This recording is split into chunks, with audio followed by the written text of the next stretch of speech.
Wala kang kwenta, Maya. Isang malaking pagkakamali ang pakasalan ka dahil hanggang ngayon, bigo ka pa ring bigyan ako ng tagapagmana. You are a failure as a woman and you will always be a burden. Ang boses na yon ni Renato, kahit sa alaala na lamang, ay tila isang matalim na balisong na paulit-ulit na humahati sa katinoan ni Maya. Nanunuot ang lamig ng bawat salita sa kanyang mga buto. Mas masakit pa kaysa sa hagupit ng bagyo. Sa maliit at masikip na sulok ng kanilang inuupahang kwarto, tanging ang dilaw na liwanag ng isang upos na kandila ang nagsisilbing saksi sa kanyang paghihirap. Hawak ni Maya ang isang luma at kupas na uniforme. Ang dulo ng karayom ay maingat na itinutusok sa telang sadyang manipis na dahil sa kalumaan. Ito ang uniforme ng kanyang anak na si Toby. Sa kabila ng pangungutya ng kanyang dating asawa, narito siya. Nagtitiyaga sa bawat hibla ng sinulid upang masiguro na bukas, sa unang araw ng eskwela, ay hindi magmumulang kaawa-awa ang kanyang munting anghel. Isang maling galaw at naramdaman ni Maya ang hapdi. Bumaon ang dulo ng karayom sa kanyang daliri. Isang butil ng pulang dugo ang lumitaw, kasing pula ng sugat sa kanyang puso na ayaw maghilom. Hindi siya dumaing, hindi rin siya kumurap. Pinanood niya ang dugong iyon na dahan-dahang sumisipsip sa puting tela ng uniforme, tila isang mantsa ng kanyang mga sakripisyong hinding-hindi makikita ni Renato. Ilang taon na ang lumipas mula nang itaboy siya ng lalaking pinangakuan siyang mamahalin habang buhay. Itinapon siya sa kalsada na parang isang basurang wala nang pakinabang dahil lamang sa isang kasinungalingang ipinakain ni Renato sa lahat na si Maya ang dahilan kung bakit hindi sila magkaanak ng lalaki. Ang bawat baog at walang silbi na ibinato sa kanya ay naging bahagi na ng kanyang pangalan sa mata ng mga taong nakapaligid sa kanila. Lumingon si Maya sa maliit na papag kung saan mahimbing na natutulog si Toby. Ang bata ay larawan ng kawalang malay, ang tanging kayamanan na natitira sa kanya. Napangiti siya ng mapait. Kung alam lang ni Renato ang katotohanan, kung alam lang nito ang sakripisyong ginagawa ni Maya upang protektahan ang dangal ng isang lalaking hindi naman karapat-dapat. Tumayo si Maya at lumapit sa bintana. Mula rito ay tanaw niya ang malalaking billboard sa labas ng subdivision kung saan nakatira ang mga mayayaman. Isang pamilyar na mukha ang nakapaskil doon. Si Renato Salvador, ang tanyag na negosyante, at ngayon ay isa sa mga pangunahing sponsor ng prestihiyosong St. Jude Academy. Ang paaralang pinapasukan ni Toby sa tulong ng isang scholarship. Kasama ni Renato sa larawan ang bago nitong asawa na si Sofia. Nakasuot ang babae ng mga hiyas na kumikinang at ang kanyang kamay ay nakahawak sa kanyang tiyan na tila nagpapahiwatig ng isang malaking balita. Biglang bumigat ang dibdib ni Maya. Ang hangin sa loob ng kwarto ay tila unti-unting nauubos. Paano kung magtagpo ang kanilang mga landas? Paano kung ang katahimikang matagal niyang iningatan ay biglang mabasag ng mapaglarong tadhana? Kinuha ni Maya ang isang luma at medyo lukot na sobre mula sa ilalim ng kanyang unan. Ito ang sekretong matagal na niyang ibinaon sa limot. Ang katotohanang kayang magpabagsak sa toreng kinatatayuan ni Renato ngayon. Sa bawat gabi na dumaraan, isang tanong ang palaging bumubulong sa kanyang isipan. Hanggang kailan ko kayang lunukin ang apdo ng kawalan ng katarungan para sa kapayapaan ng aking anak? Nabalik lamang ang kanyang ulirat nang makarinig siya ng isang malakas na katok sa pinto. Hindi ito ang karaniwang katok ng kanilang kapitbahay. Ito ay direkta, mapang-asar, at tila nagdadala ng masamang balita. Nang buksan niya ang pinto, isang puting sobre ang inabot sa kanya ng isang lalaking nakauniforme ng paaralan ni Toby. Mula po sa office ng Dean, ma'am. Pinapatawag po kayo bukas para sa isang emergency meeting kasama ang mga board members at ang main donor ng school. Nanginig ang mga kamay ni Maya. Alam niya kung sino ang donor na yon. Ang nakaraan na pilit niyang tinatakbuhan ay narito na naman, handang tapakan ang kanyang natitirang dangal sa harap ng maraming tao. Hindi mo ba nakikita ang karatula sa labas? Bawal ang mga pulubi rito. This is an elite school, not a public market where you can just wander around. Ang matalas na boses na yon ni Sofia ay tila isang hagupit ng latigo na bumasag sa katahimikan ng malawak na hallway ng St. Jude Academy. Nakatayo si Maya sa gitna ng makintab na sahig. Hawak ang luma niyang bag na may mga tahi na sa gilid. Ang bawat hakbang niya patungo sa paaralang ito ay tila pagyakap sa nagbabagang semento sa ilalim ng tirik na araw. Ngunit mas masakit pa rin ang malamig na tingin ng mga taong nakapaligid sa kanya. Kadarating pa lamang ni Maya upang ihatid ang ilang dokumento para sa scholarship ni Toby nang makaharap niya ang babaeng kumuha ng lahat mula sa kanya. Si Sofia ay tila isang reyna sa kanyang kasuotan, isang mamahaling bestida na kulay ginto na lalong nagpatingkad sa kanyang maputing balat. Ang bawat kilos niya ay may kasamang yabang at ang amoy ng kanyang mamahaling pabango ay tila sumasakal sa payak na amoy ng sabon at pawis na dala ni Maya mula sa paglalakad ng malayo. I'm just here for the scholarship office, Sofia. Hindi ako narito para makipag-away sa'yo. Mahinahong sagot ni Maya, bagaman ang kanyang tuhod ay bahagyang nangangatog. Sinubukan niyang panatilihin ang kanyang dignidad, ngunit sadyang mahirap tumayo ng tuwid kapag ang iyong sapatos ay manipis na ang swelas at ang iyong kalaban ay nakatuntong sa mga takong na kasing taas ng kanyang pride. Tumawa ng nakakaloko si Sofia. Ang tunog ng kanyang pagtawa ay tila mga basag na kristal na nagkalat sa sahig. Scholarship? Really, Maya? Do you honestly think your son belongs here? Look at you. You look like you haven't eaten for days.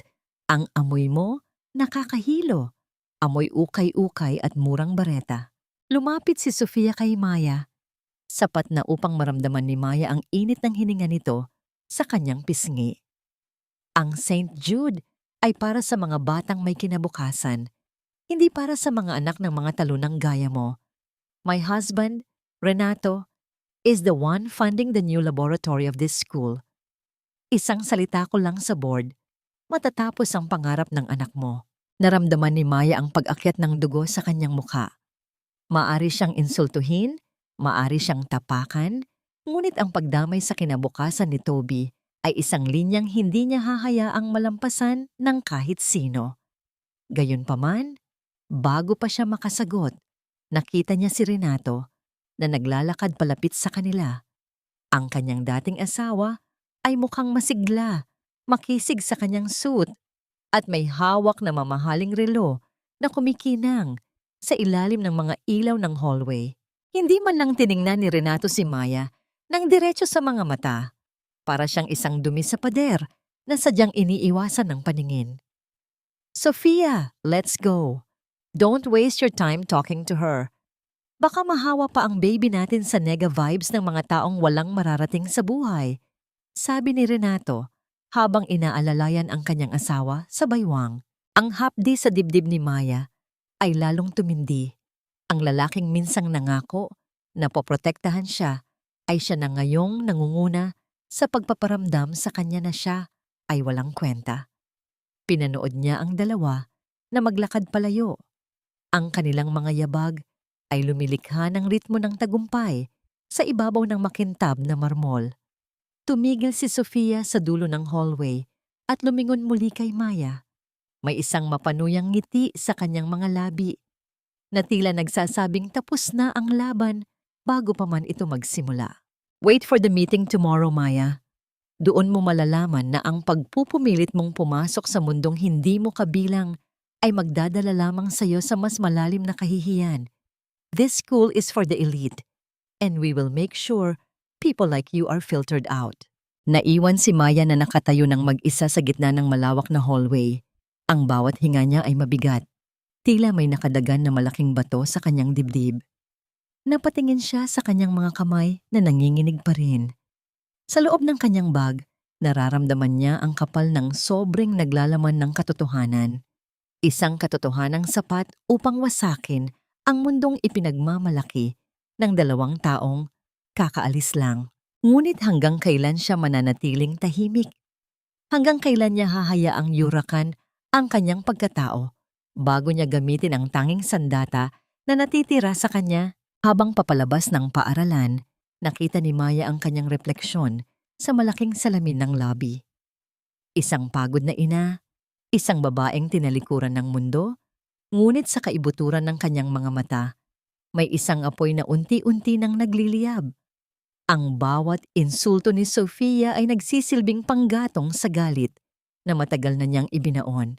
Ikaw ang may depekto, Maya. Hindi ako magsasayang ng pera para sa isang baog na tulad mo. Kasalanan mo kung bakit tuyo ang matris mo. Kaya huwag mo akong sisisihin kung maghanap ako ng iba. Ang mga salitang iyon ni Renato 5 taon na ang nakalilipas ay tila mga lason na nanatiling nakabaon sa sistema ni Maya.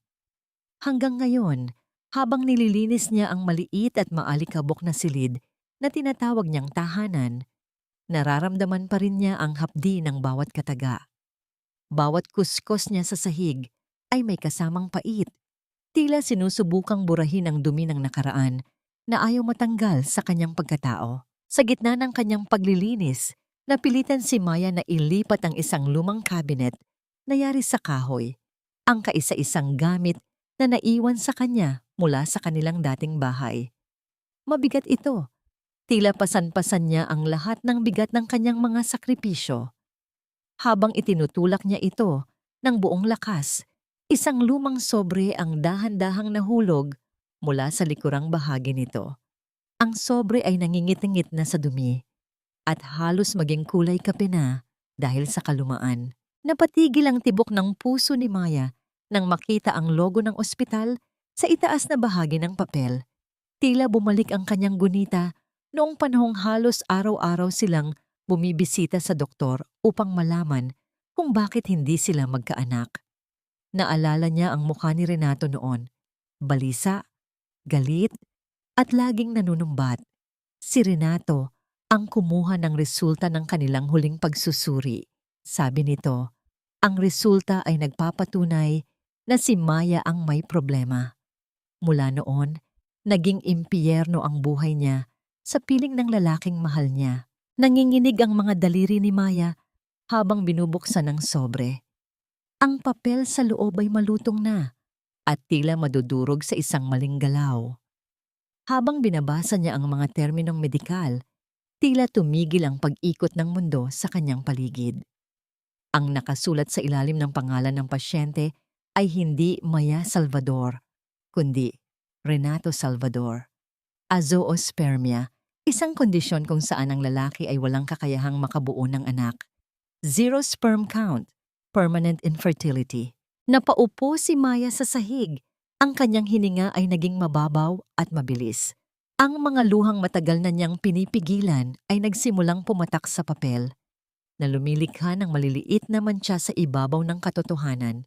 5 taon. 5 taon niyang tinanggap ang lahat ng panlalait, ang bawat baog na itinawag sa kanya ng biyenan, at ang bawat sampal ng pagtataksil ni Renato dahil naniwala siyang siya ang nagkulang na isahan siya. Nagsinungaling si Renato upang protektahan ang sariling ego, upang hindi mapahiya bilang isang lalaki, at upang magkaroon ng dahilan na itapon siya at kumuha ng bago. Ang galit na nararamdaman ni Maya ay hindi na lamang basta hapdi. Ito ay isang apoy na nagsisimulang lumamon sa kanyang buong pagkatao. Ang kanyang mga kamay ay mahigpit na nakakuyom sa papel. Tila nais niyang durugin ang dumi ng pagkatao ni Renato sa pamamagitan nito. Ngunit sa gitna ng kanyang pagngangalit, isang nakakagimbal na kaisipan ang sumagi sa kanyang isipan. Kung baog si Renato, kung imposible para sa kanya ang makabuo ng anak mula pa noon, kaninong anak ang dinadala ni Sofia? Ang balitang ipinagmamalaki ni Renato sa buong mundo ang dahilan ng pagpapatayo niya ng laboratorio sa eskwelahan. Ang lahat ng iyon ay nakatuntong sa isa pang malaking kasinungalingan. Tumingala si Maya sa kisame. Ang kanyang mga mata ay puno ng determinasyon sa gitna ng mga luha. Ang bawat patak ng pawis at dugo na ibinigay niya para kay Renato ay tila naniningil na ngayon. Ang katotohanan ay narito na sa kanyang mga kamay, malamig at matalim. Bakit niya hinayaang sirain siya ng isang lalaking wala namang bayag na harapin ang sariling kapintasan? Tumayo si Maya ng dahan-dahan. Inayos niya ang kanyang sarili at maingat na itinago ang papel sa loob ng kanyang pinakaiingatang kahon. Ang bawat kilos niya ay may bagong kahulugan. Hindi na siya ang takot na babaeng naglalakad sa hallway ng St. Jude Academy. Ngayon, siya na ang may-ari ng sikretong kayang magpaguho sa marangyang buhay ni Renato at Sofia. Habang pinagmamasdan niya ang sarili, sa isang maliit at basag na salamin, isang malamig na ngiti ang sumilay sa kanyang mga labi. Ang tadhana ay may kakaibang paraan ng pagbabalik ng utang. At ngayong gabi, ang munting ninga sa loob ng kanyang dibdib ay naging isang dambuhalang apoy na handang tumupok sa lahat ng dumi ng nakaraan. Toby, look at this! This is the latest robot limited edition. Gusto mo ba ito? I can buy you 10 of these if you want. Ang boses ni Renato ay punong-puno ng tamis. Isang klase ng tamis na nagpapangilo sa mga ngipin ni Maya. Nakatayo ang kanyang dating asawa sa tabi ng kanyang makintab na sasakyan sa parking lot ng paaralan, habang si Toby naman ay manghang-manghang nakatingin sa laruang hawak nito. Ang kislap sa mga mata ng bata ay tila 1,000 karayom na tumutusok sa dibdib ni Maya. Alam niya ang takbo ng isip ni Renato. Ginagamit nito ang yaman upang bilhin ang atensyon ng bata. Isang bagay na hindi nito nagawa noong sila ay magkakasama pa. Mabilis na naglakad si Maya patungo sa mag-ama. Ang bawat hakbang niya ay puno ng determinasyon sa kabila ng kaba. Toby, halika na rito. Uuwi na tayo. Mahigpit, ngunit mahinahong utos ni Maya habang hinahawakan ang balikat ng anak. Lumingon si Renato sa kanya at ang tamis sa mukha nito ay agad na napalitan ng isang mapang-uyam na ngisi. Masyado ka namang istrikto, Maymay. Pinapasaya ko lang ang anak ko. Something you clearly cannot do with your meager income. Look at his shoes. Sira-sira na. Look at his bag. Halatang luma na. Hindi ba't nakakaawa ang bata?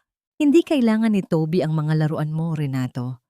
Ang kailangan niya ay katahimikan at ang katotohanan. Sagot ni Maya. Ang kanyang boses ay nanginginig sa pinagsamang galit at bighati.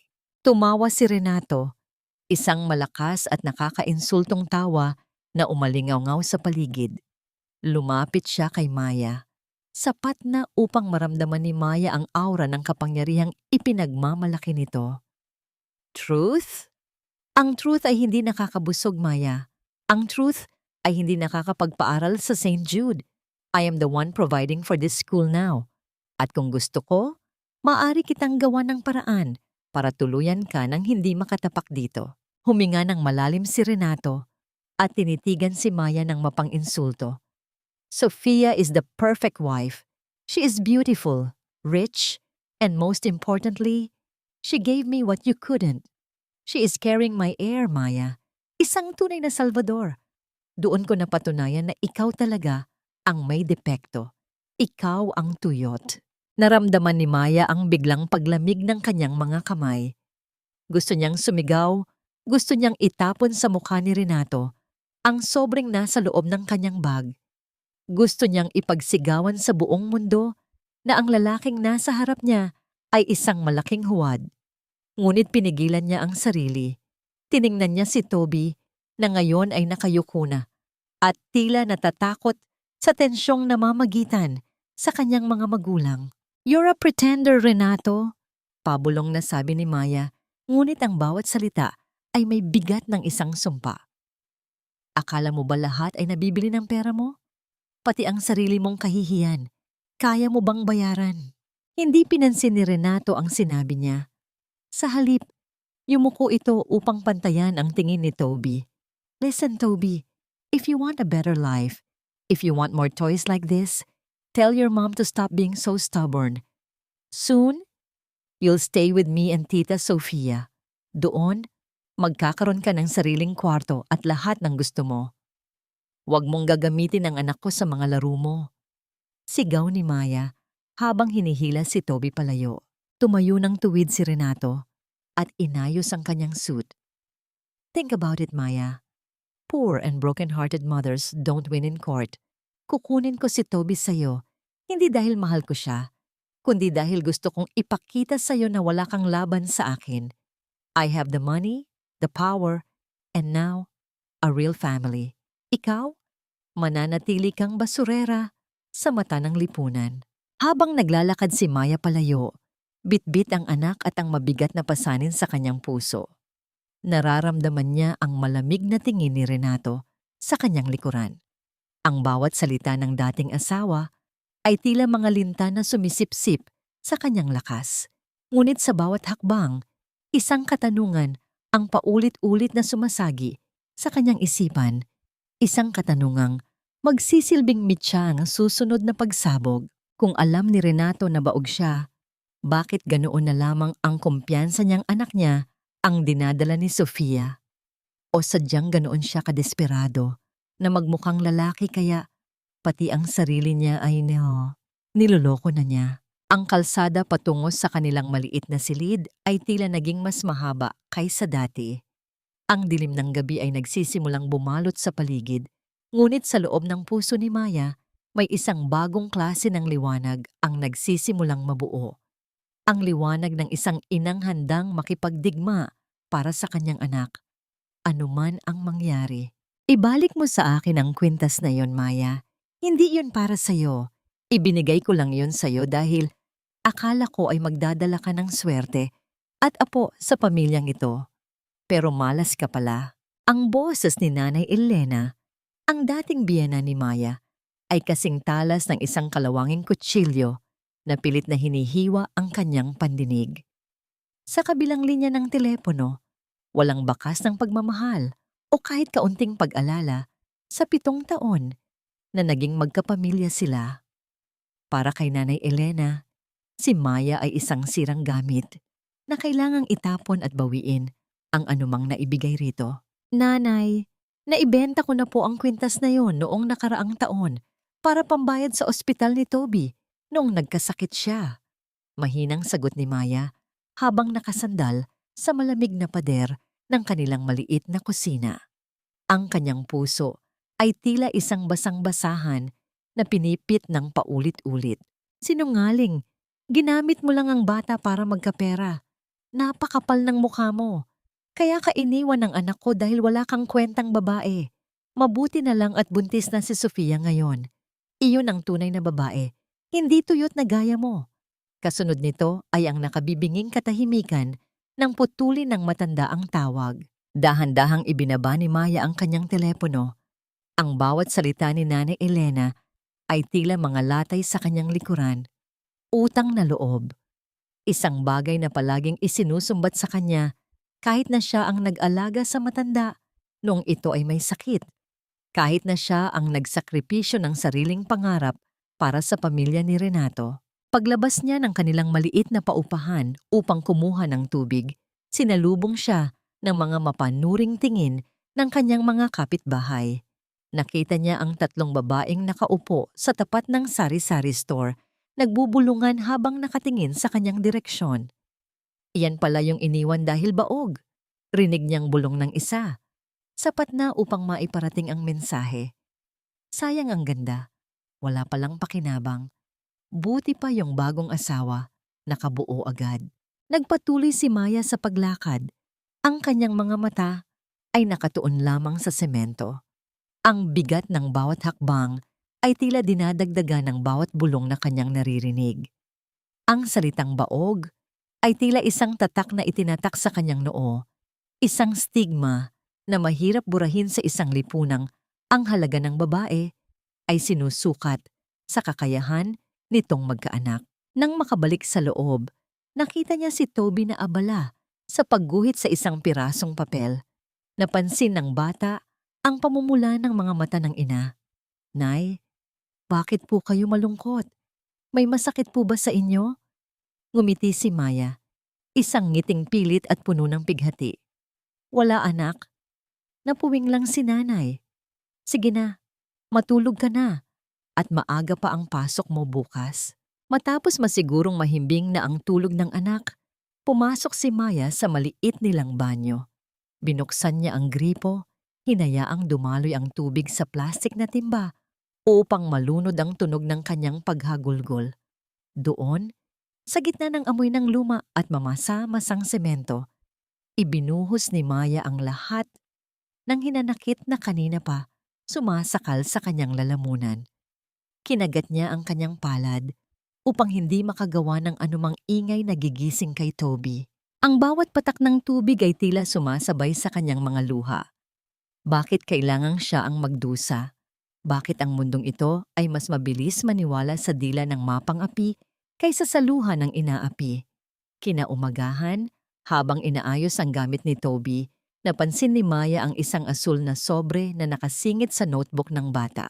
Isa itong formal na imbitasyon mula sa St. Jude Academy. Invitation for the annual gabi ng parangal in recognition of Toby Salvador for academic excellence. Top of the class. Ngunit sa ilalim ng sulat, may isang linya na nagpatigil sa tibok ng puso ni Maya. Special guest speaker and major benefactor, Mr. and Mrs. Renato Salvador. Ang kagalakan na dapat sanang maramdaman ni Maya para sa kanyang anak ay agad na pinalitan ng isang malamig na takot. Ang gabing iyon ay dapat para kay Toby. Ngunit alam niyang gagawin itong entablado ni Renato at Sophia upang lalo siyang hiyain at ilubog sa putik. Tititigan ni Maya ang kanyang refleksyon sa salamin. Ang kanyang mga mata ay pagod, ngunit may isang klase ng determinasyon na unti-unting nabubuo sa kaibuturan ng kanyang pagkatao. Kung ito ang huling pagkakataon na tatapakan nila ang kanyang dangal, sisiguraduhin niyang hindi siya babagsak ng walang laban. Hawak ang imbitasyon. Naramdaman ni Maya ang talim ng katotohanang nakatago sa kanyang kahon. Ang bawat insulto ni Nanay Elena, Renato at Sofia ay tila mga tisa na nagbubuo ng isang pader. Isang pader na sa lalong madaling panahon ay babagsak sa kanila mismo. Alam ko ang bigat ng pasan mo, Maya. Hindi kailangang magsalita ng mga mata para sabihing pagod na ang iyong puso. Ang malumanay na boses ni Lola Amparo ay tila isang mainit na kumot na bumalot sa nanginginig na kalamnan ni Maya. Nakatayo ang matandang guro sa pintuan ng silid-aralan, habang si Maya ay abala sa pagpupunas ng mga upuang gagamitin para sa parangal bukas. Sa bawat kuskos ng basahan, tila ibinubuhos ni Maya ang lahat ng puot at pagkadismaya sa kanyang sarili. Ang kanyang mga kamay ay namumula na at ang pawis ay dahan-dahang gumagapang sa kanyang sentido, ngunit hindi siya tumitigil. Sa mundong ito ng mga mayayaman, ang tanging paraan upang hindi siya tuluyang mawala ay ang maging kapaki-pakinabang. Dahan-dahang lumapit ang matanda at hinawakan ang kamay ni Maya upang patigilin ito. Sa sandaling iyon, tila gumuho ang pader na pilit itinatayo ni Maya. Ang hapdi ng kanyang mga palad ay hindi maikukumpara sa kirot na dulot ng simpleng malasakit. Napayuko siya. Hinayaang mahulog ang basahan sa sahig na walang nililikhang tunog. Tanging ang bigat lamang ng kanyang paghinga ang maririnig sa loob ng tahimik na silid. Lola, bakit po ba ang daling maniwala ng mga tao sa kasinungalingan basta't galing ito sa taong may pera? Pabulong na tanong ni Maya. Ang kanyang boses ay basag at puno ng pighati. Inakay siya ni Lola Amparo sa isang upuan at naupo sa tabi niya. Ang matanda ay naging saksi sa maraming henerasyon ng mga mag-aaral sa St. Jude, kabilang na ang batang si Renato Salvador. Ang katotohanan ay parang tubig, Maya. Maari mo itong harangan, maari mo itong ikulong, ngunit darating ang araw na hahanap ito ng butas upang umagos. Nakilala ko si Renato nung bata pa siya. Siya ang batang sisira ng Florera at ituturo ang anak ng katulong upang hindi mapagalitan. Lumaki siyang naniniwalang ang lahat ng mali ay kayang tabunan ng ginto.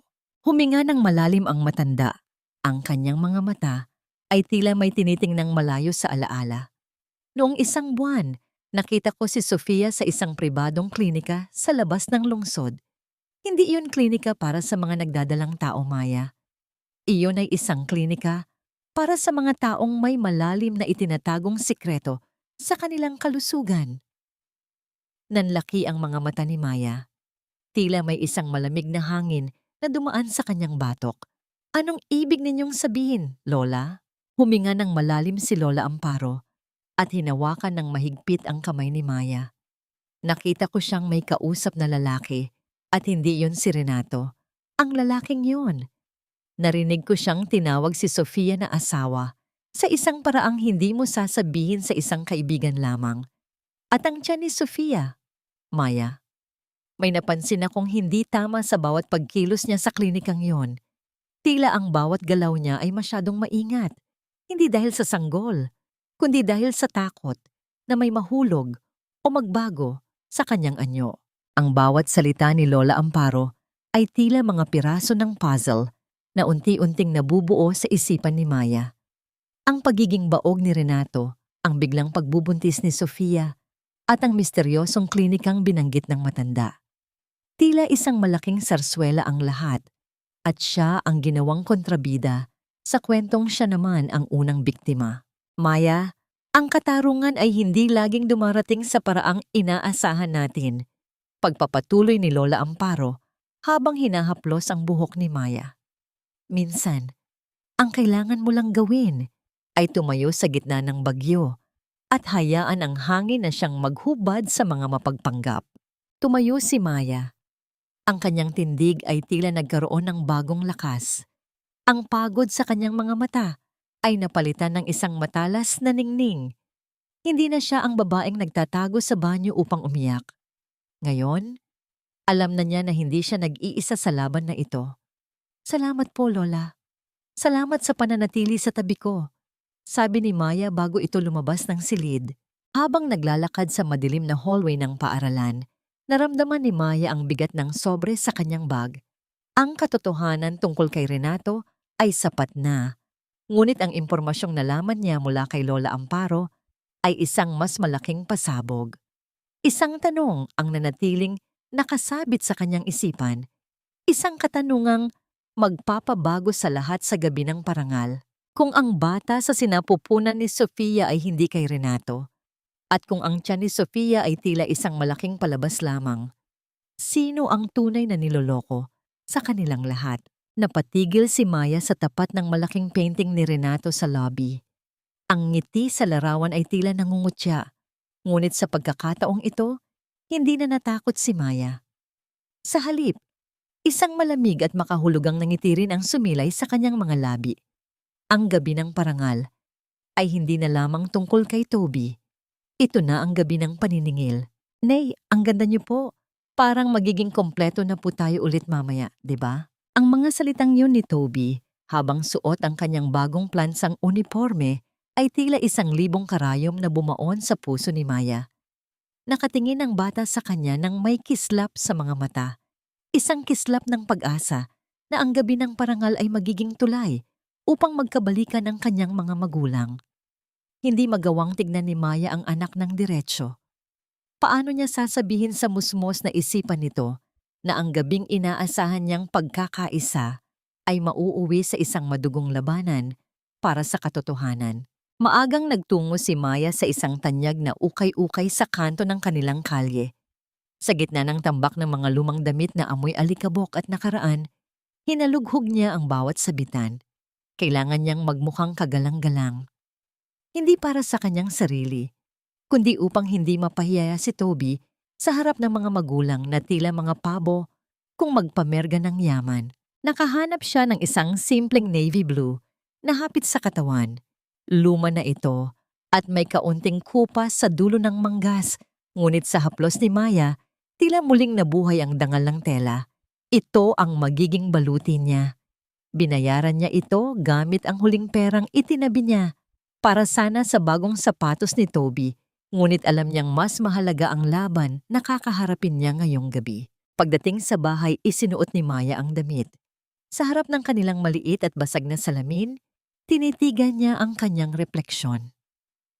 Hindi na siya ang babaeng luhaan na nagmamakaawa kay Renato. 5 taon na ang nakalilipas.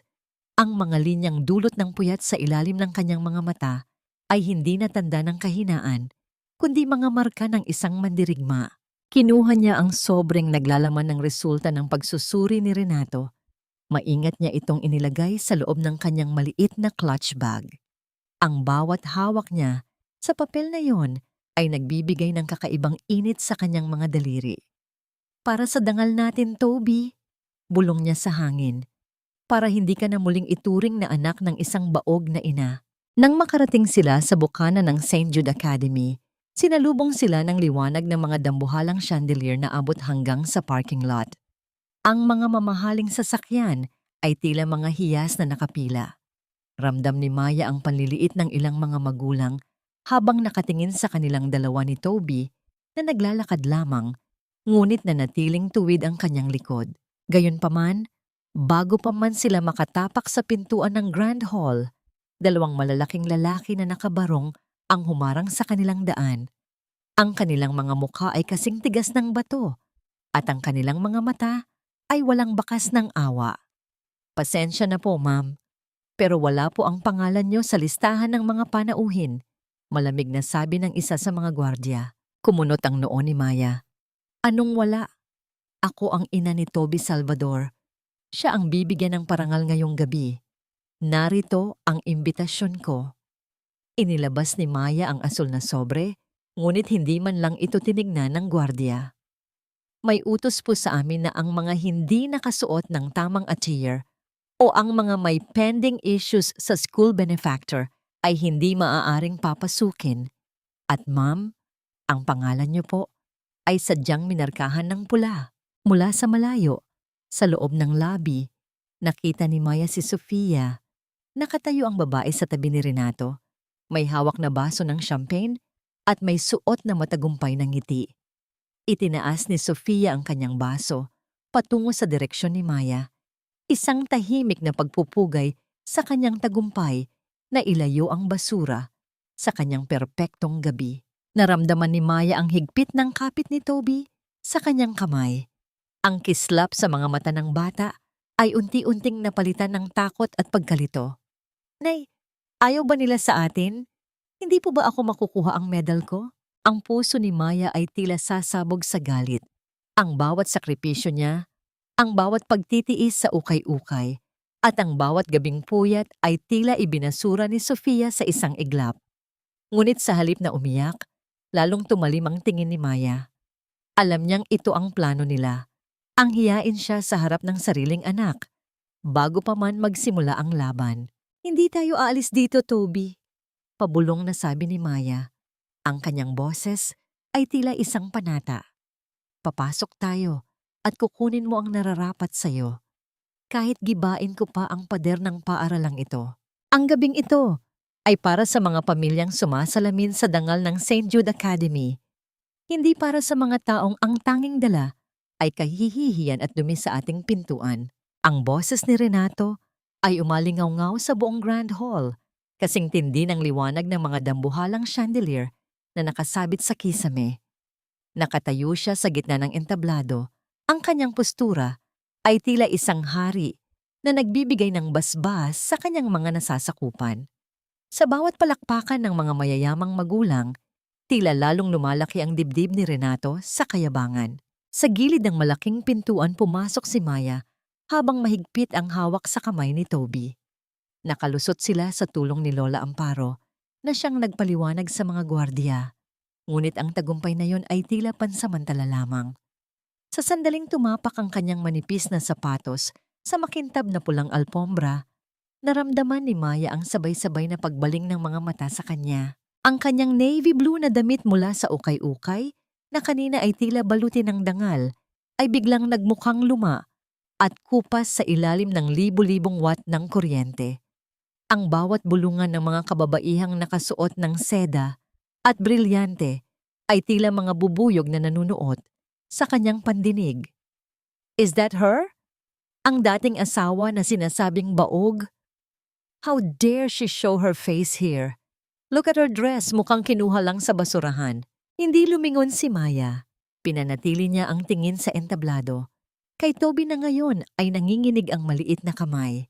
Ngunit bago pa sila makalapit sa nakalaang upuan para sa mga pararangalan, isang anino ang humarang sa kanilang daraanan. Si Sofia. Napakaganda ni Sofia sa kanyang pulang gown na tila nagnininga sa galit. Hawak niya ang isang baso ng mamahaling red wine. Ang kanyang mga mata ay nanlilisik sa tagumpay. I told you, Maya. Ang basurang tulad mo ay walang lugar sa isang palasyo. Pabulong na sabi ni Sofia. Sapat na upang sila lang dalawa ang makarinig. Bago pa makakilos si Maya, dahan-dahang itinigil ni Sofia ang kanyang kamay. Ang baso ay tumagilid at ang madilim na pulang likido ay bumuhos ng diretso sa dibdib ni Maya. Ang lamig ng alak ay tila yelo na gumapang sa kanyang balat, nanunuot sa tela ng kanyang damit, at unti-unting bumababa hanggang sa laylayan. Ang puting blusa ni Toby sa kanyang tabi ay nadamay din. Nagkaroon ng mga mantsa na tila mga sugat na ayaw maghilom. Walang salitang lumabas sa bibig ni Maya. Naramdaman niya ang init ng kahihiyan na umakyat sa kanyang leeg. Ngunit mas matindi ang hapdi nang makitang pati ang anak niya ay nadamay sa kalupitan ng mga taong ito. Ang red wine ay tila dugo ng kanyang dangal na unti-unting pumapatak sa malinis na sahig. Oops, my hand slipped. Nakakalokong sabi ni Sofia habang kinuha ang isang mamahaling panyo upang punasan ang sariling kamay, hindi ang damit ni Maya. But then again, red suits your desperate look. Mas mukha ka ng kaawa-awa ngayon. Nagkaroon ng tawanan sa paligid. Ang mga magulang na kanina ay tahimik ay tila nakahanap ng libangan sa gitna ng programa. Ang bawat tawa ay tila isang saksak sa puso ni Maya. Tumingin siya sa entablado, naghahanap ng kahit kaunting habag sa mga mata ni Renato. Ngunit ang kanyang dating asawa ay nakatingin sa malayo. May isang mapanuyang ngiti sa mga labi habang muling humahawak sa mikropono. Ladies and gentlemen, panimula ni Renato, ang kanyang boses ay puno ng awtoridad. Bilang pasasalamat sa biyayang natanggap ng aking pamilya at sa nalalapit na pagsilang ng aking tunay na tagapagmana, ang anak na matagal kong hinintay na ibibigay sa akin ng aking asawang si Sofia, nais kong mag-donate ng karagdagang 1 bilyong piso para sa bagong research center ng St. Jude Academy. Muling naghiyawan ang mga tao. Ang balita tungkol sa tagapagmana ay tila isang sampal na yumanig sa buong pagkatao ni Maya. Habang basang-basa ng alak at pinagtatawanan ng lahat, pinanood ni Maya si Renato na tila isang Diyos na sinasamba. Naramdaman ni Maya ang isang mainit na luha na pumatak mula sa kanyang mata. Sumama sa pulang alak sa kanyang pisngi. Ang bawat sakripisyo niya, ang bawat gabing nagtiis siya sa gutom para lang makapag-aral si Toby, ay tila tinalo ng 1 bilyong pisong gawa sa kasinungalingan. Tumingin si Toby sa kanyang ina. Ang mga mata ng bata ay puno ng luha. Nay, umuwi na po tayo. Ayaw ko na po ng medal. Masakit po ang dibdib ko. Huminga ng malalim si Maya. Hinawakan niya ang basang damit. Naramdaman ang talim ng sobrang nasa loob ng kanyang clutch bag. Ang apoy sa kanyang dibdib ay hindi na lamang basta galit.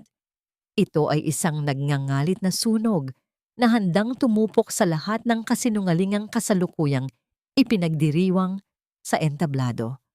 Hanggang kailan ko hahayaang ang 1 bilyong pisong kasinungalingan ang magdikta sa halaga ng aking anak at ng aking sarili? Tumingala si Maya. Sa gitna ng tawanan at pagpupugay kay Renato, isang hakbang ang ginawa ni Maya patungo sa entablado. Isang hakbang na magbabago sa takbo ng gabi at sa buhay ng lahat ng taong naroroon. Umalis ka na, Maya. Huwag mo nang hintayin na kaladkarin ka ng mga security palabas dito. Masyado nang marumi ang entabladong ito dahil sa presensya mo. Ang boses ni Renato na dumaan sa mga dambuhalang speaker ng hall ay tila isang utos mula sa langit na nagpabagsak sa balikat ng lahat ng nakikinig. Nakatayo si Maya sa paanan ng hagdan patungo sa entablado. Ang kanyang navy blue na damit ay basang-basa at malapot dahil sa alak. Tila isang sugatang ibon na pilit lumilipad sa gitna ng unos. Ang bawat patak ng pulang likido mula sa kanyang laylayan ay lumilikha ng mantsa sa puting sahig, isang tahimik na saksi sa kanyang pagdurusa. Sa kanyang tabi, si Toby ay nakayuko. Ang maliliit na balikat ay nanginginig sa tahimik na paghikbi. Ang batang dapat sana ay tumatanggap ng karangalan ay nakakaranas ngayon ng pinakamaitim na gabi ng kanyang buhay.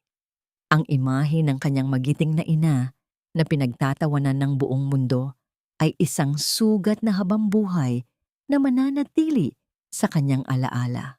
Huminga ng malalim si Maya. Ramdam niya ang panunuyo ng kanyang lalamunan at ang mabilis na kabog ng kanyang dibdib na tila gustong kumawala sa kanyang tadyang. Sa loob ng 5 taon, tinanggap niya ang bawat dura, bawat sampal at bawat insulto. Ngunit nang makita niya ang luha sa mga mata ng kanyang anak, ang takot ay napalitan ng isang klase ng tapang na tanging isang ina lamang ang nakakaalam. Dahan-dahang umakyat si Maya sa entablado. Ang bawat hakbang niya ay may kasamang tunog ng basang sapatos sa kahoy, isang mabigat at determinadong ritmo. Sinubukan siyang harangin ni Sofia na ngayon ay nakatayo sa tabi ni Renato, ngunit isang matalim na tingin mula kay Maya ang nagpatigil sa babae. May kung ano sa mga mata ni Maya, isang apoy ng katarungan na nagpaurong sa takot kay Sofia. "Renato?" Panimula ni Maya nang maabot niya ang mikropono. Ang kanyang boses ay hindi sumisigaw, ngunit ito ay umalingaw-ngaw ng may awtoridad na nagpatahimik sa buong bulwagan. "Ipinagmamalaki mo sa lahat ang iyong tagapagmana. Ang sabi mo, si Sofia ang nagbigay sa iyo ng anak na hindi ko kailanman naibigay dahil ako ay tuyo at walang silbi." Tumawa ng mapanguyam si Renato, bagaman may bakas na ng kaba sa kanyang mga mata. "Totoo naman, di ba? Look at her, she's glowing. She's pregnant with the real Salvador, habang ikaw, nananatiling basura." Isang mapait na ngiti ang sumilay sa mga labi ni Maya. Dinukot niya mula sa kanyang basang clutch bag ang isang pirasong papel, ang papel na tila nagniningas sa kanyang palad. "Ladies and gentlemen, nais kong ipakilala sa inyo ang tunay na Renato Salvador, ang lalaking handang pumatay ng dangal ng isang babae para lamang itago ang sarili niyang kahinaan. Ano yan? Huwag kang maniwala sa kanya. Baliw na ang babaeng yan." Sigaw ni Renato, ngunit huli na ang lahat. Sa tulong ni Lola Amparo, na nasa control booth, ang dokumentong hawak ni Maya ay biglang lumitaw sa dambuhalang projector screen sa likod ng entablado. Ang bawat letra ay malinaw. Ang bawat medikal na termino ay tila mga hatol ng kamatayan. Renato Salvador. Diagnosis: permanent infertility due to azoospermia. Sperm count, 0. Ang katahimikan sa loob ng hall ay kasing bigat ng isang libingan. Walang kumikilos, walang humihinga. Ang mga magulang na kanina ay nagtatawanan, ay tila naging mga rebulto ng asin. Ang bawat mata ay nakatuon sa screen. At pagkatapos ay kay Renato, na ngayon ay kasing puti na ng papel ang muka. 5 taon. Patuloy ni Maya, ang kanyang boses ay nagsisimula ng mabasag sa emosyon. 5 taon mo akong tinawag na baog. Hinayaan mong itaboy ako ng pamilya mo. Hinayaan mong tapakan ako ng lipunan. Dahil alam mong hindi mo kayang harapin na ikaw ang may kakulangan. Ginamit mo ako bilang panangga sa iyong pride. Lumingon si Maya kay Sofia na ngayon ay tila hihimatayin sa takot habang hawak ang kanyang tiyan. At ikaw, Sofia, kung baog ang asawa mo sa loob ng maraming taon at permanenteng wala siyang kakayahang makabuo, kaninong anak ang ipinagmamalaki mo ngayon? Kaninong tagapagmana ang binabayaran ni Renato ng 1 bilyong piso? Isang malakas na bulong-bulungan ang sumabog sa loob ng hall, kasing tindi ng isang paputok. Ang bawat tingin ay tila mga palaso na tumatama kay Sofia at Renato. Ang kapangyarihang ipinagmamalaki nila kanina ay tila mga buhangin na tinangay ng malakas na alon ng katotohanan. Naiwan si Renato na nakatayo sa gitna ng entablado. Ang kanyang bibig ay bumubuka, ngunit walang salitang lumalabas. Ang kanyang bilyon-bilyong piso ay hindi kayang bilhin ang katahimikang kailangan niya ngayon. Ang kanyang mundo, ang kanyang reputasyon, at ang kanyang perpektong pamilya ay gumuho sa harap ng libu-libong tao. Bumaba si Maya sa entablado, nilapitan si Toby at binuhat ang anak. Sa gitna ng kaguluhan, lumakad siya nang may dangal patungo sa pintuan. Hindi na siya ang basurera sa kanilang paningin. Siya na ang babaeng umasak sa kaharian ng mga kasinungalingan. Ngunit sa labas ng pinto, habang bumubuhos ang ulan, isang huling sulyap ang ibinigay ni Maya sa loob. Isang tanong ang nanatiling nakasabit sa kanyang isipan habang nakikita ang pagwawala ni Renato. Ngayong alam na ng lahat ang totoo. Hanggang saan ang kayang gawin ng isang desperadong lalaki para protektahan ang natitira niyang dangal? Kasinungalingan iyan.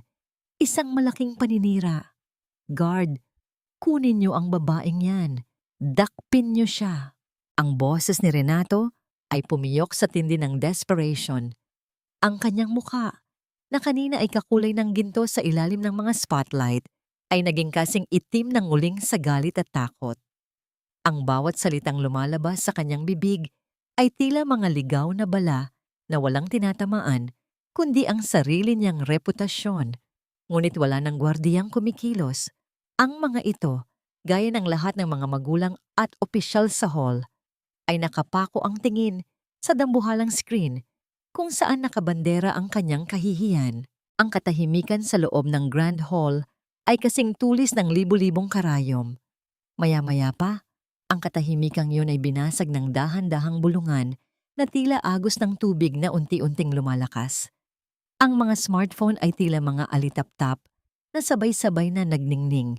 Kinukunan ng screen, kinukunan si Renato, at higit sa lahat, kinukunan ang namumutlang mukha ni Sofia. So, lahat pala ng ito ay isang malaking palabas.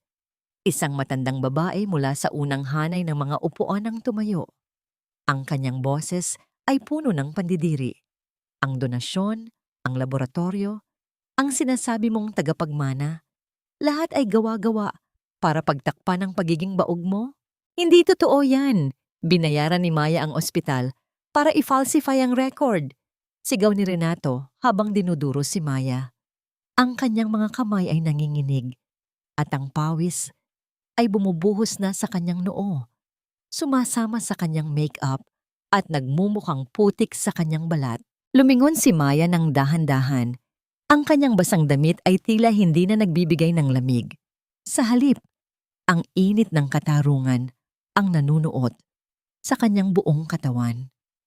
Renato, kahit ang pinakamalaking halaga ng pera ay hindi kayang baguhin ng DNA, hindi kayang baguhin ng 1 bilyong piso, ang katotohanang pinanganak kang walang kakayahang makabuo. Sa gitna ng kaguluhan, si Sofia ay tila isang estatwa ng asin na unti-unting natutunaw. Hawak niya ang kanyang tiyan, ngunit sa pagkakataong ito, hindi iyon dahil sa pag-iingat sa sanggol. Ang kanyang mga mata ay palipat-lipat sa mga taong kumukuha ng video sa kanya. Ramdam niya ang pagguho ng bawat pader na itinayo niya bilang isang it girl at perpektong asawa. Sofia. Hinarap siya ni Renato. Ang boses nito ay puno ng pagduda na ngayon lang lumabas. Sofia, sabihin mo sa kanila. Sabihin mong anak ko ang dinadala mo. Sabihin mong nagkakamali ang papel na yan. Imbis na sumagot, lalong napaatras si Sofia. Ang kanyang mga labi ay nanginginig at walang boses na lumalabas. Ang kanyang pananahimik ay nagsilbing kumpirmasyon sa lahat ng hinala sa loob ng silid. Ang bawat hakbang pabalik ni Sofia ay tila pag-amin sa isang mas malalim at mas madilim na lihim. Diyos ko, Renato, patuloy ni Maya. Ang boses ay puno ng awa ngunit walang bakas ng pagpapatawad. Niloko mo ako, niloko mo ang pamilya mo, at ngayon, tignan mo kung sino ang niloloko mo, ang sarili mo. Biglang sumabog ang galit ni Renato. Sinubukan niyang sugurin si Maya, ngunit bago pa siya makalapit, hinarang siya ng dalawang lalaking magulang na kanina ay pinupuri ang kanyang donasyon. Ngayon, ang tingin nila sa kanya ay tila sa isang peste.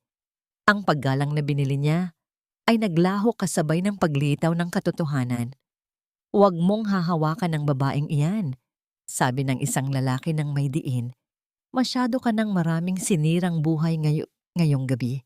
Napaatras si Renato. Naramdaman ang paglayo ng lahat sa kanya.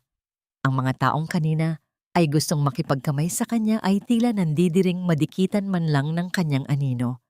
Sa kabilang dulo, si Sofia ay nagpumilit na tumakbo palabas ng hall upang iwasan ng mga kamera.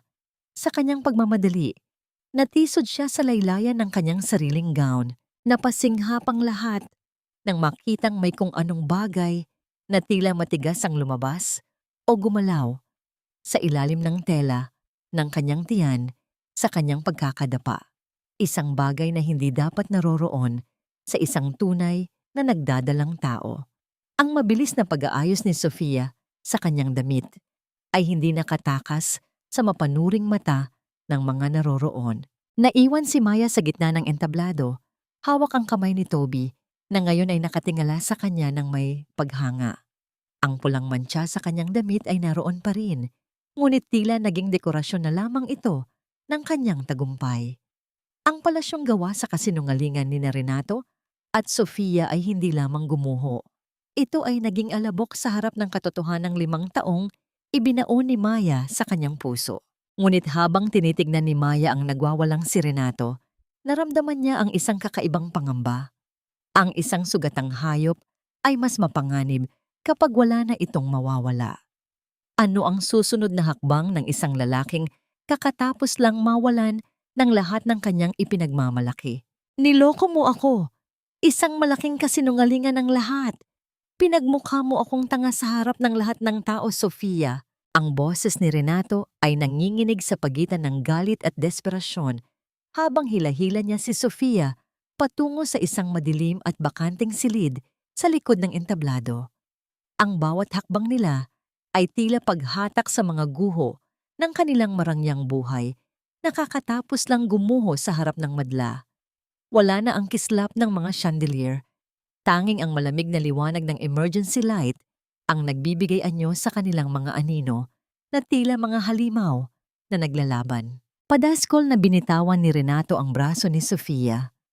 Ang dating maingat at mapagmahal na hawak ay napalitan ng pandidiri.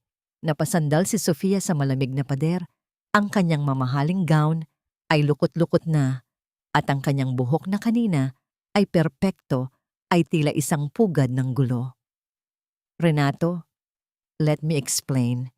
Magpapaliwanag ako," pabulong na sabi ni Sofia.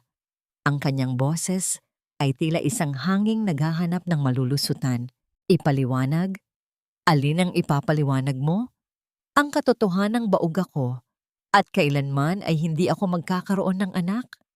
O ang katotohanang may dinadala ka sa sinapupunan mo na hindi ko alam kung kanino galing?" Isang mapait na tawa ang kumawala sa mga labi ni Renato. Ang bawat salita ay tila isang lason na dahan-dahang pumapatay sa kanyang huling pag-asa. "I gave you everything. Ipinagpalit ko si Maya sa'yo dahil naniwala akong ikaw ang bubuo sa'kin. Pero ano ito? Isang malaking sarswela?" Lumingon si Sofia at sa pagkakataong ito, nawala ang takot sa kanyang mga mata. Napalitan ito ng isang matalim at malamig na katotohanan. Tumayo siya ng tuwid at inayos ang kanyang sarili. Tila tinatanggal na ang maskarang matagal niyang isinuot. "At least I gave you the illusion of being a man, Renato." Marahan ngunit mariing sabi ni Sofia. Ang bawat salita ay tila isang pako na ibinabaon sa sugatang ego ni Renato. Gusto mo ng tagapagmana, di ba?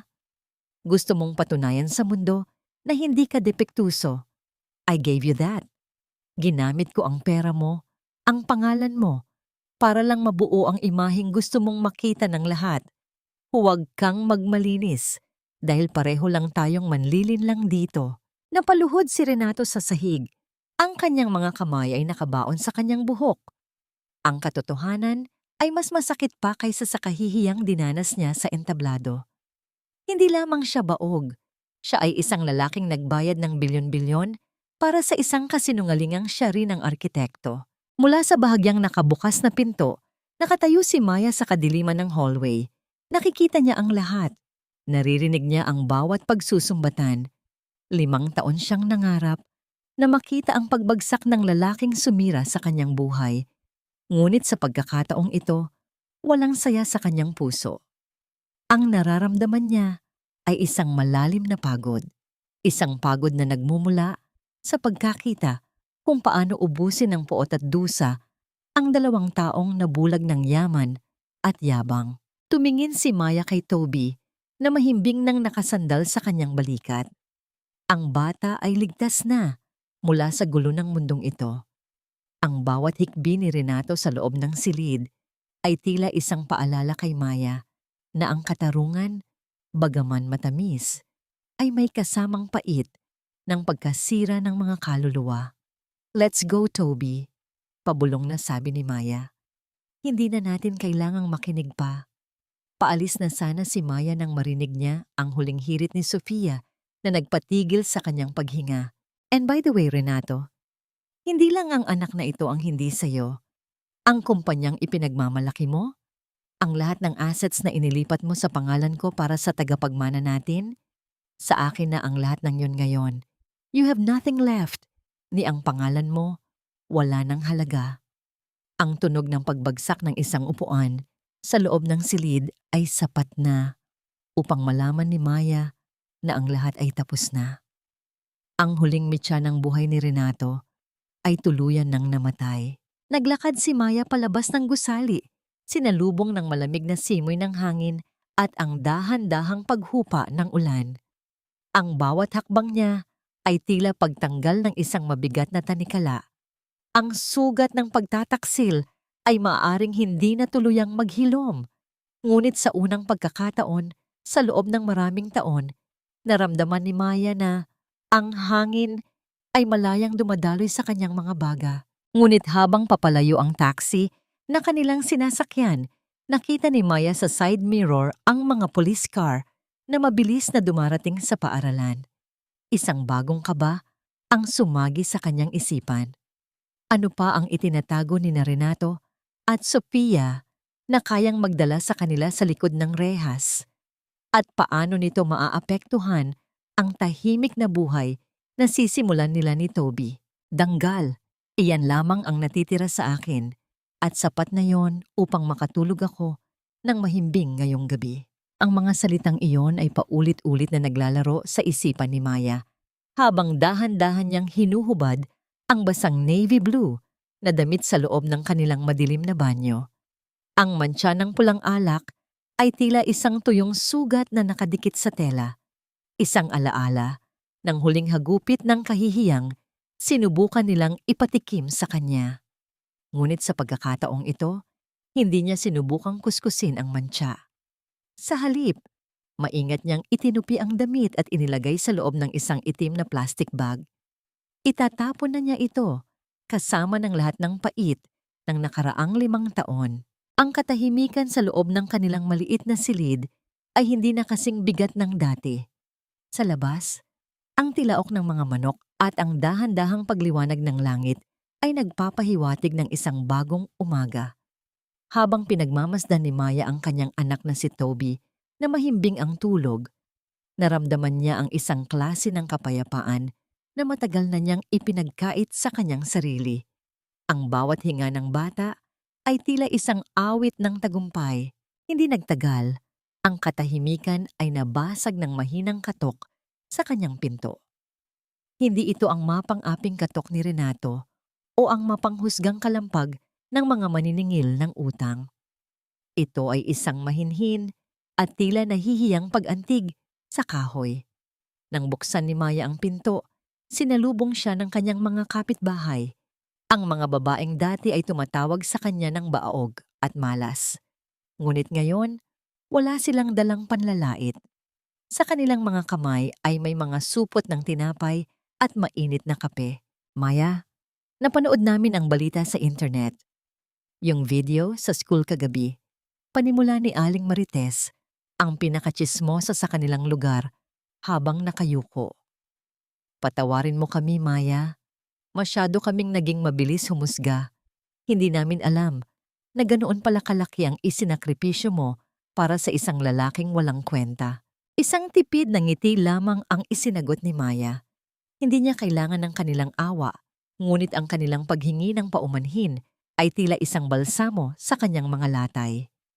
Ang bawat salita ng pagsisisi mula sa mga taong ito ay tila unti-unting nagtatanggal ng bigat na nakadagan sa kanyang pagkatao.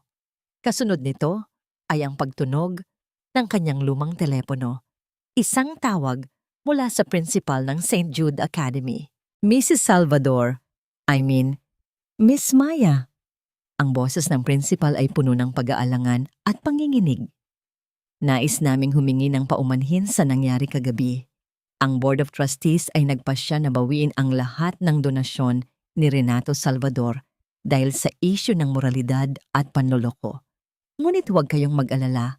Ang scholarship ni Toby ay mananatili at bibigyan pa namin siya ng karagdagang suporta bilang pagkilala sa kanyang katalinuhan at sa iyong katatagan bilang ina. Ibinaba ni Maya ang telepono nang hindi naglalabas ng anumang emosyon. Ang katarungan ay dumarating na tila isang malakas na agos. Tinatangay ang lahat ng dumi ng kahapon. Sa kabilang dulo ng lungsod, ang balita tungkol sa iskandalo ay mabilis na kumalat na parang apoy sa tuyong damo. Ang mga pahayagan at social media ay puno ng larawan ni Renato at Sofia. Ang perfect couple ng taon ay naging pambansang kahihiyan. Ngunit ang mas malaking dagok ay nang lumabas ang ulat na ang kumpanya ni Renato ay kasalukuyang iniimbestigahan para sa malakihang tax evasion at money laundering, mga ilegal na aktibidad na ginawa ni Renato upang mapanatili ang kanyang marangyang lifestyle. Nalaman din ni Maya mula sa isang kaibigan sa social media na si Renato ay tuluyan ng pinalayas sa kumpanyang itinayo nito matapos malaman ng mga investors na ang lahat ng assets ay illegal na inilipat sa ilalim ng mga pekeng dokumento na ginawa ni Sofia. Ang lalaking kakatapos lang manlait sa kahirapan ni Maya ay siya na ngayong walang matuluyan.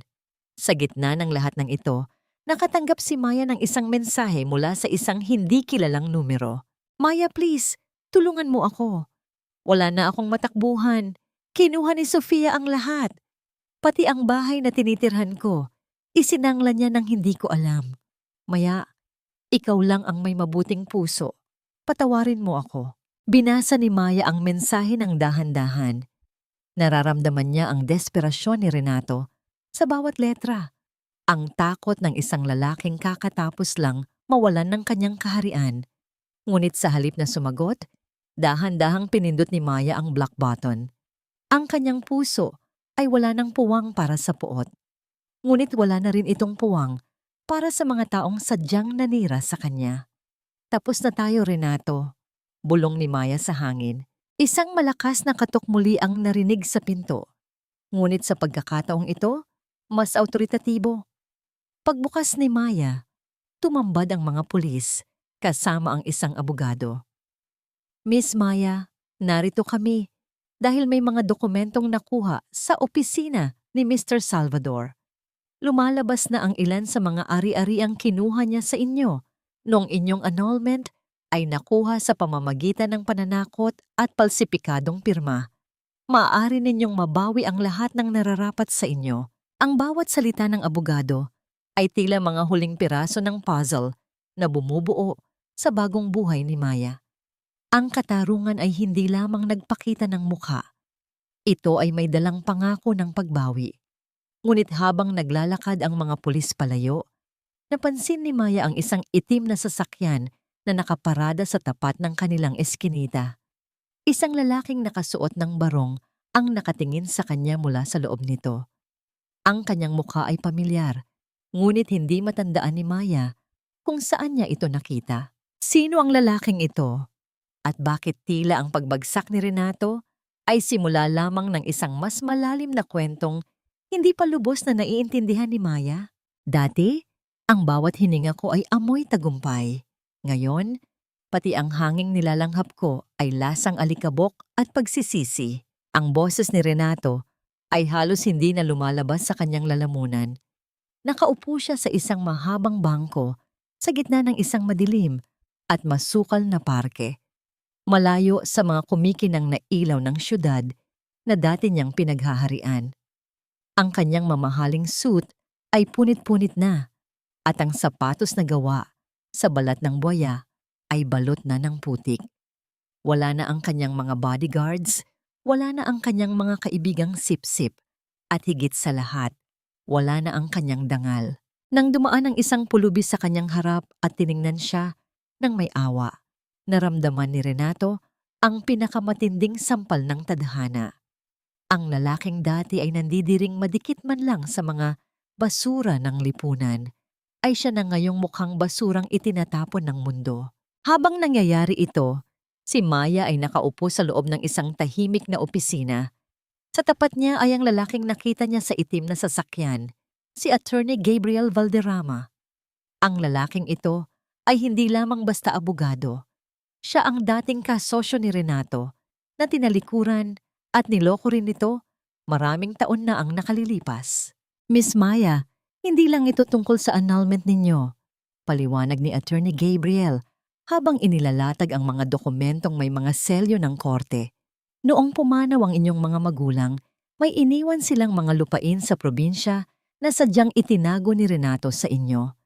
Ginamit niya ang inyong pirma sa mga palsipikadong dokumento upang ibenta ang mga ito at gawing kapital sa kanyang kumpanya. In short, ang yaman na ipinangapi niya sa inyo ay galing mismo sa inyo. Naramdaman ni Maya ang isang malamig na panginginig sa kanyang buong katawan.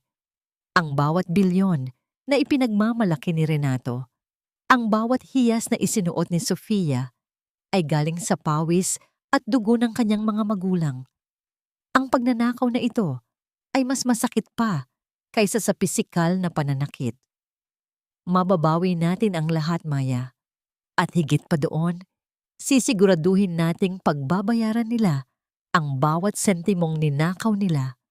Pagpapatuloy ng abogado ng may determinasyon. Samantala, sa isang hindi kilalang hideout, malapit sa pantalan, abala si Sofia sa pag-aayos ng kanyang mga maleta. Ang kanyang mga mata ay palipat-lipat sa pinto, tila may hinihintay na panganib. Hawak niya ang isang pasaporte na may ibang pangalan. Ngunit sa kanyang pagmamadali, hindi niya napansin ang mga asul at pulang ilaw na dahan-dahang gumagapang sa labas ng bintana. Ang tunog ng mga yabag ng sapatos sa semento ay naging hudyat ng kanyang katapusan. Hindi ang mga pulis ang unang pumasok, kundi ang mga tauhan ng kumpanyang kinuha ni Renato ang pera. Ang mga taong hindi gumagamit ng batas upang maningil. Sofia, akala mo ba ay ganoon kadaling takasan ang mga utang ni Renato? Isang malamig na boses ang narinig mula sa kadiliman. Napasigaw si Sofia ngunit ang kanyang tinig ay nalunod sa ingay ng ulan sa labas. Ang kanyang tiyan, ang tiyan na sinasabi niyang kinalalagyan ng tagapagmana ni Renato, ay bahagyang tumagilid nang siya ay matisod. Isang pirasong foam ang dahan-dahang lumabas mula sa ilalim ng kanyang bestida. Tila isang patay na hayop na inilululuwan ng kanyang kasinungalingan. Wala nang takas, wala nang drama. Ang reyna ng mga mapagpanggap ay nahuli sa sarili niyang patibong. Kinaumagahan, habang naghahanda si Maya para sa pagdinig sa korte, nakatanggap siya ng isang balita. Si Renato ay natagpuang pag-alagala sa kalsada, nawawala sa sariling katinuan at paulit-ulit na tinatawag ang pangalan ni Maya at ni Toby. Ang kanyang isipan ay bumigay sa tindi ng stress at kahihiyan. Habang naglalakad si Maya sa hallway ng korte, Sinalubong siya ng mga media. Sa pagkakataong ito, hindi siya nakayuko. Nakasuot siya ng isang simpleng puting blusa, ang kanyang buhok ay maayos na nakatali, at ang kanyang mukha ay nagliliwanag sa tunay na kapayapaan. Miss Maya, anong masasabi niyo sa sinapit ni Mr. Salvador at ni Sofia? Tanong ng isang reporter. Tumingin si Maya sa kamera. Ang kanyang mga mata ay puno ng lalim na tanging ang mga taong dumaan sa apoy ang makakaunawa. Ang katarungan ay hindi laging tungkol sa pagpapakulong. Minsan, ang katarungan ay ang hayaan ng isang tao na mabuhay sa mundong siya mismo ang sumira, nang walang kahit na anong hawak kundi ang kanyang sariling konsensya. Ngunit bago pa matapos ang interview, isang lalaki ang lumapit at may ibinigay na sulat kay Maya. Galing ito sa mental facility kung saan dinala si Renato. Maya, may huling hiling si Renato bago siya tuluyang mawalan ng alaala. May isang bagay siyang itinago sa ilalim ng lumang bahay ninyo na ikaw lang ang dapat makaalam. Tungkol ito kay Toby. Naramdaman ni Maya ang biglang pagbilis ng tibok ng kanyang puso. Ano pa ang itinatagong lihim ni Renato tungkol sa kanyang anak? Mayroon pa bang mas malalim na katotohanang hindi pa niya natutuklasan? Ang bawat haligi ng bahay na ito ay saksi sa aking pagluha. At ngayon, ang bawat bitak sa pader ay tila humihinga ng mga sikretong hindi na kayang itago ng lupa. Nakatayo si Maya sa tapat ng kanilang dating tahanan. Ang mansyong dati ay simbolo ng kanyang tagumpay bilang asawa, ngunit naging piitan ng kanyang pagkatao. Ang gate na dati ay makinang ay kinalawang na, at ang mga halaman sa garden na dati ay maingat niyang inaalagaan ay tuyot na at tila mga kalansay na nakaturo sa langit. Wala na ang marangyang sasakyan sa garahe. Tanging ang amoy ng amag at nakaraan ang sumalubong sa kanya. Kasama niya si Attorney Gabriel. Bitbit ang utos ng korte. Dahan-dahan nilang binuksan ang pinto. Ang bawat hakbang ni Maya sa loob ng madilim na sala ay nag-iiwan ng bakas sa makapal na alikabok sa sahig.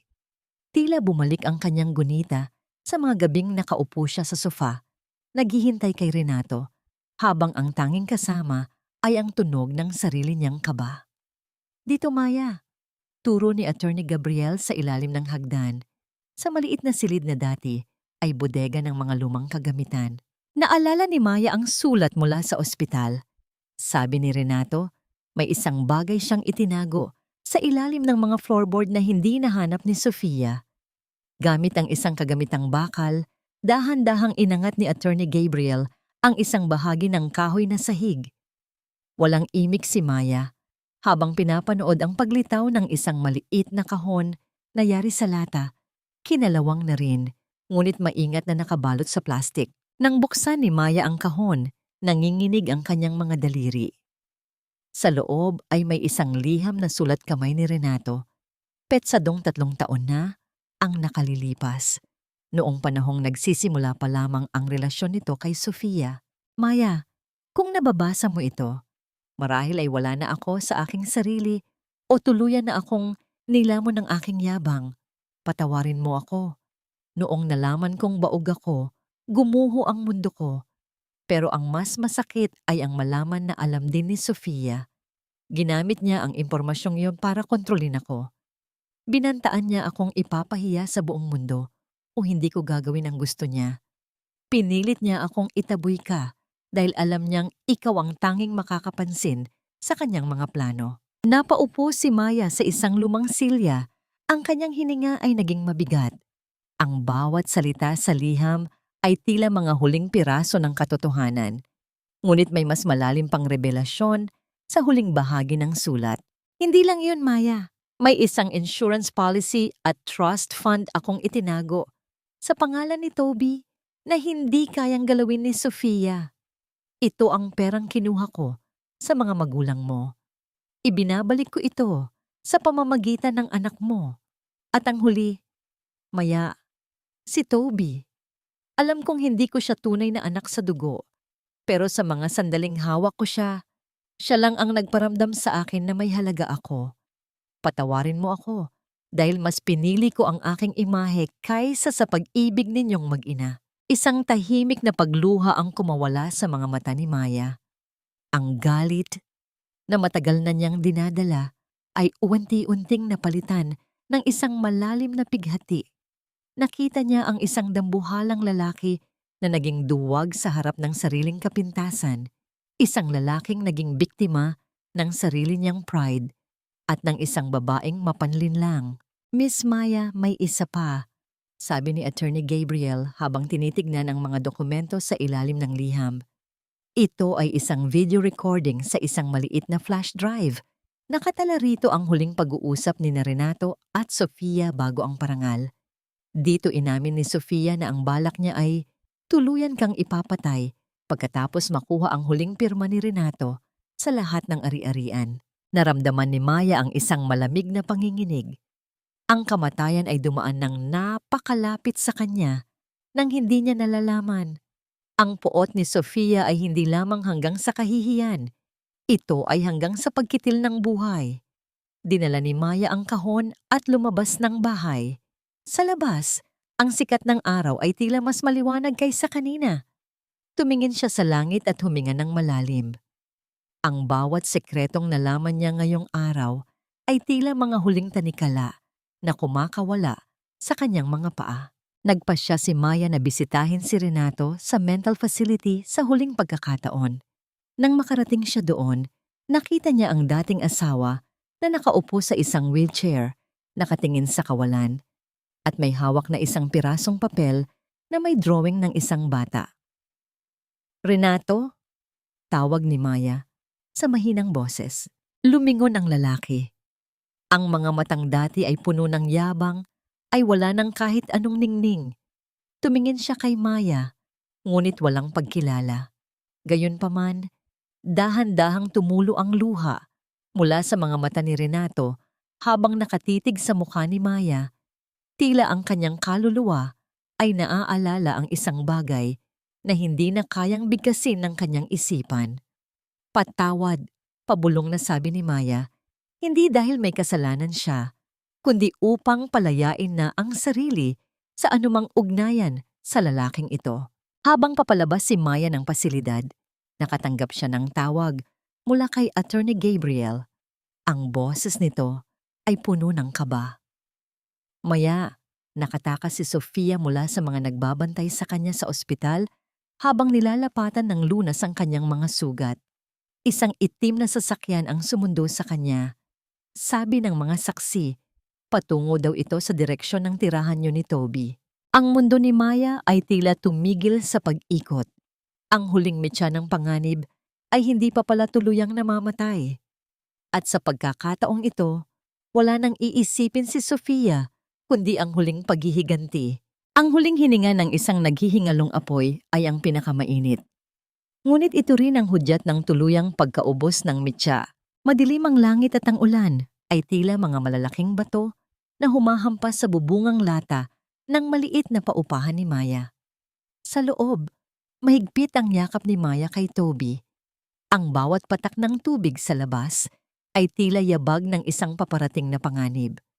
Alam niyang hindi titigil si Sofia hanggat hindi nito na ilalabas ang lahat ng puot na naipon sa pagkakataon ng kanyang pagbagsak. Isang malakas na pagtulak sa pinto ang bumasag sa katahimikan. Hindi ito ang tunog ng hangin. Ito ay ang tunog ng pagngangalit ng isang babaeng nawalan ng lahat. Tumambad sa pintuan si Sofia. Wala na ang kislap ng kanyang mga hiyas. Wala na ang ayos ng kanyang buhok. Ang kanyang pulang gown ay punit-punit at basa ng putik. At ang kanyang mga mata ay nanlilisik sa tindi ng baliw na galit. Hawak niya ang isang matulis na piraso ng basag na salamin. Ang kanyang mga kamay ay nanginginig, ngunit puno ng determinasyon na pumatay. Kasalanan mo ito, Maya. Sigaw ni Sofia. Ang kanyang boses ay tila isang matinis na haginit sa gitna ng unos. Dapat ay nanatili ka na lang sa basura. Dapat ay hinayaan mo na lang akong maging reyna. Dahil sa'yo, nawala ang lahat sa akin. Ang pera, ang pangalan, ang kinabukasan ko. You ruined me, you miserable laundry woman. Dahan-dahang tumayo si Maya. Inilagay si Toby sa kanyang likuran.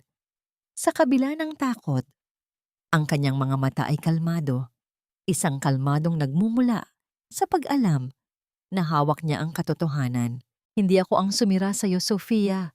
Mahinahong sagot ni Maya, bagaman ang kanyang puso ay tila gustong kumawala sa kanyang dibdib. Ang sarili mong kasakiman ang nagbaon sa iyo sa putik. Ginamit mo ang isang baog na lalaki, nagnakaw ka ng ari-arian, at nagpanggap kang buntis para lang sa pera. Sofia, tignan mo ang sarili mo. Hindi ka biktima. Ikaw ang arkitekto ng sarili mong impyerno. Tumawa ng nakakapanghilakbot si Sofia, isang tawang walang bakas ng saya. Arkitekto? Oo, at ang huling obra ko ay ang makita kang duguan sa harap ng anak mo. Akala mo ba ay mananalo ka? Akala mo ba ay makukuha mo ang lahat ng yaman ni Renato? Hinding-hindi. Lumusob si Sofia, ang basag na salamin ay nakaturo sa dibdib ni Maya. Ngunit bago pa siya makalapit, isang mabilis na pagkilos ang naganap. Ang mga pulis na kanina pa nakabantay sa paligid, kasama si Attorney Gabriel, ay biglang pumasok mula sa likurang pinto. Ang matigas na paghawak ng mga awtoridad sa braso ni Sofia ay nagresulta sa pagbagsak ng salamin sa sahig na lumikha ng isang malutong na tunog ng pagkabasag na tila hudyat ng katapusan ng kanyang paghahari. Bitawan niyo ako. Hindi niyo ba kilala kung sino ako? I am Sofia Salvador. Sigaw ng babae habang pilit na kumakawala. Ngunit sa bawat pagpiglas niya, ang kanyang wig ay natanggal at ang foam na nakatali sa kanyang tiyan ay tuluyang lumawit at nahulog sa sahig. Isang huling larawan ng kanyang mga kasinungalingan. Nanghina si Sofia. Napaluhod siya sa gitna ng basang sahig. Ang kanyang mga hikbi ay tila isang amoy ng bulok na pangarap. Sa unang pagkakataon, nakita ni Maya ang tunay na Sofia, isang maliit, takot, at sawi na babaeng nabulag ng kinang ng mundo. Lumapit si Maya sa kanya, hindi upang manakit, kundi upang tapusin na ang lahat. Tapos na ang palabas, Sofia. Maaari mo nang hubarin ang maskara mo. Dinala ng mga pulis si Sofia palabas ng maliit na silid. Ang tunog ng mga sirena sa labas ay tila isang orkestra na nagtatapos sa isang mahabang trahedya. Naiwan si Maya at Toby sa gitna ng katahimikan. Lumapit si Attorney Gabriel at hinawakan ang balikat ni Maya. Ligtas na kayo, at ang lahat ng dokumentong nakuha namin sa bahay ni Renato ay sapat na upang mabawi ninyo ang lahat ng ninakaw nila. Ang hustisya ay nasa panig nyo na ngayon.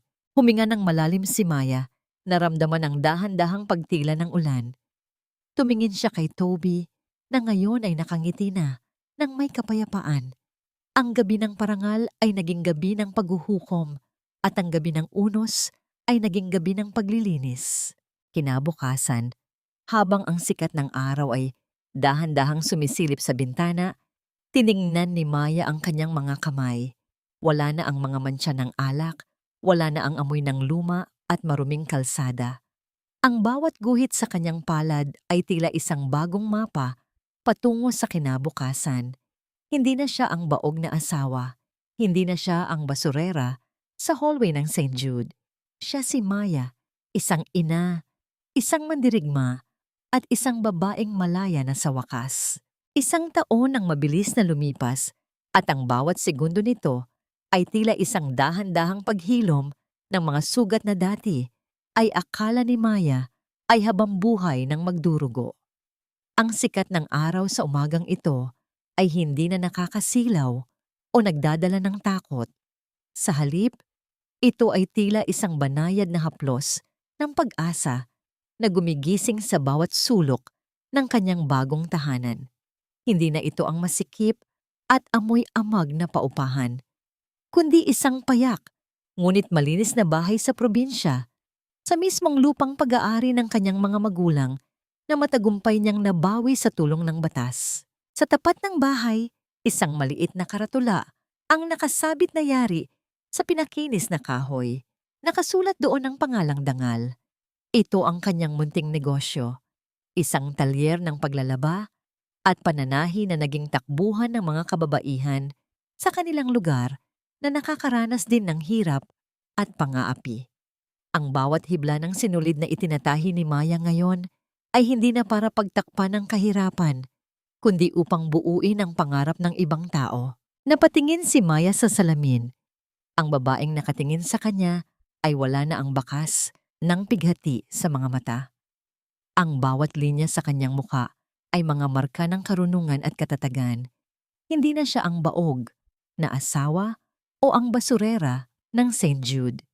Siya ay si Maya, isang babaeng napatunayan na ang tunay na halaga ay hindi sinusukat sa kayamanan ng sinapupunan, kundi sa yaman ng paninindigan.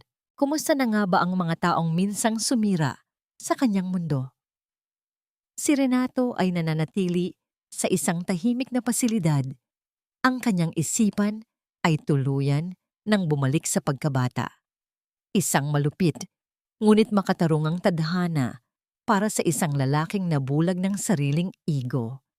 Wala na siya nang maalala sa kanyang bilyon-bilyong piso o sa kanyang pekeng tagapagmana. Ang tanging hawak niya ay ang piraso ng papel na may drawing ng isang pamilya. Tila doon lamang niya nahanap ang kapayapaang ipinagkait niya sa sarili. Si Sofia naman ay nahaharap sa mahabang taon sa loob ng bilangguan dahil sa kasong estafa, falsification of documents, at attempted murder. Ang reyna ng mga mapagpanggap ay wala ng suot na brilyante. Ang kanyang korona ay pinalitan na ng malamig na rehas ng katarungan. Ang bawat gabi niya sa loob ay isang paalala na ang anumang kahariang itinayo sa kasinungalingan ay nakatadhana talagang gumuho. Nay, handa na po ako. Baka mahuli po tayo sa awarding ceremony ni Lola Amparo. Ang boses ni Toby ay puno ng sigla habang tumatakbo palapit sa kanyang ina. Nakangiting niyakap ni Maya ang anak. Si Toby ang naging mitya ng kanyang pagbangon at ngayon, ang bata ay lumalaking puno ng pag-ibig at paggalang. Ang scholarship ni Toby sa St. Jude ay natapos na, ngunit ang bata ay naging scholar na ngayon sa isang mas prestihiyosong unibersidad dahil sa sariling galing. Handa na ako, anak. Sandali lang, tugon ni Maya habang inaayos ang kanyang puting blusa. Bago sila lumabas ng pinto, napatigil si Maya. Tiningnan niya ang kahon ng mga lumang dokumento na nakatabi na sa isang sulok. Napagtanto niya na ang pagpapatawad ay hindi nangangahulugang kailangang bumalik sa dati. Ang pagpapatawad ay ang pagpili na huwag nang hayaan ang nakaraan na diktahan ang iyong kasalukuyan. Pinatawad na niya si Renato, hindi dahil karapat-dapat ito, kundi dahil karapat-dapat ang kanyang puso sa kapayapaan. Nay, happy ka na po ba talaga? Tanong ni Toby habang hawak ang kamay ng kanyang ina habang naglalakad sila sa gitna ng luntiang bukirin. Huminga ng malalim si Maya, nilalasap ang amoy ng basang lupa at ang sariwang hangin ng kalayaan. Higit pa sa happy, Toby, malaya na tayo. At iyon ang pinakamalaking parangal na natanggap ko sa buong buhay ko. Sa dulo ng daan, tanaw ni Maya ang malawak na abot-tanaw. Ang bawat hakbang nila ni Toby ay tila isang panata na ang katotohanan, gaano man ito katagal ibaon, ay palaging sisikat na parang araw sa umaga. Ang kwento ng kanyang pighati ay tapos na at ngayon, ang bawat pahina ng kanyang buhay ay isusulat na gamit ang tinta ng katarungan at tinta ng wagas na pagmamahal ng isang ina nang ang katarungan ay hindi laging mabilis, ngunit ito ay palaging tiyak. At sa huli, ang pinakamatamis na paghihiganti ay ang mabuhay ng maayos, ng may dangal, at ng may pusong marunong muling magmahal ng walang takot.